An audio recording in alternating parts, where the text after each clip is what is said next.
Баршаңызға сәлем достар. Бүгін сіздермен творожный печенье дайындаймыз. Үй жағдайында балаларға дайындап берулеріңізге болады. Бізге қажетті құрам видеоның соңында описание бөлімінде жазып қалдырамын.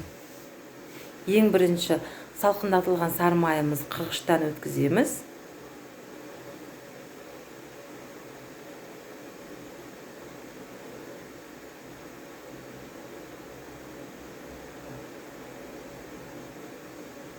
Мінекей сары майымызды қырғыштан өткізіп, оның үстіне жұмыртқаны саламыз.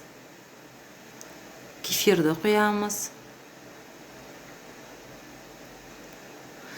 Тұз,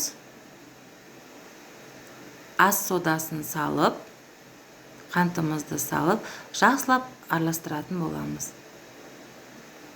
Алдымен қасықтың көмегімен, сосын қолмен қамыр илейміз.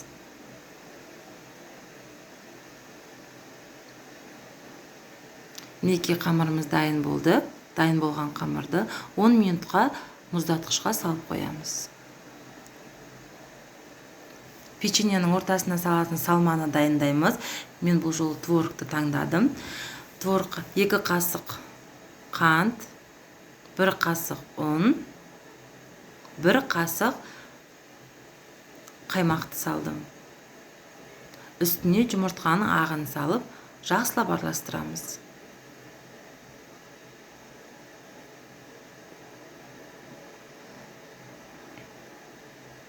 Енді қамырымызды жаямыз.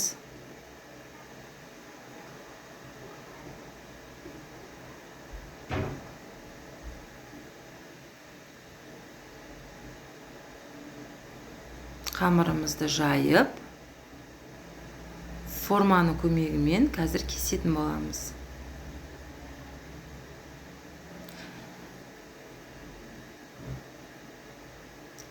Ортасына салмамызды салып шығамыз.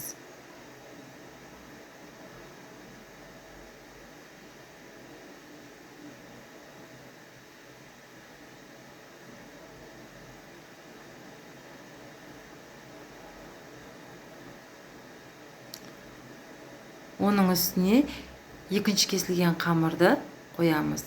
Толықтай жаппаймыз, тек қана екі шетін ғана кішкене басамыз.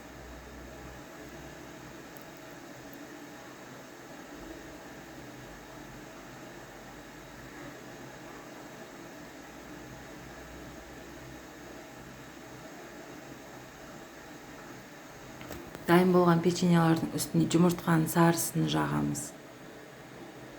Осы арада пешімізді қосып 200 градусқа қоямыз. Қысып тұрған пеште печеньемізді 35 минут пісіріп аламыз. Мінекей достар, біздің печеньеміз дайын болды. Үстіне қант ұнтағын сеуіп, дастарханға қоюға болады. Дайындап көруге кеңес беремін. Дәмі өте дәмді, жұмсақ болып шығады. Ас болсын.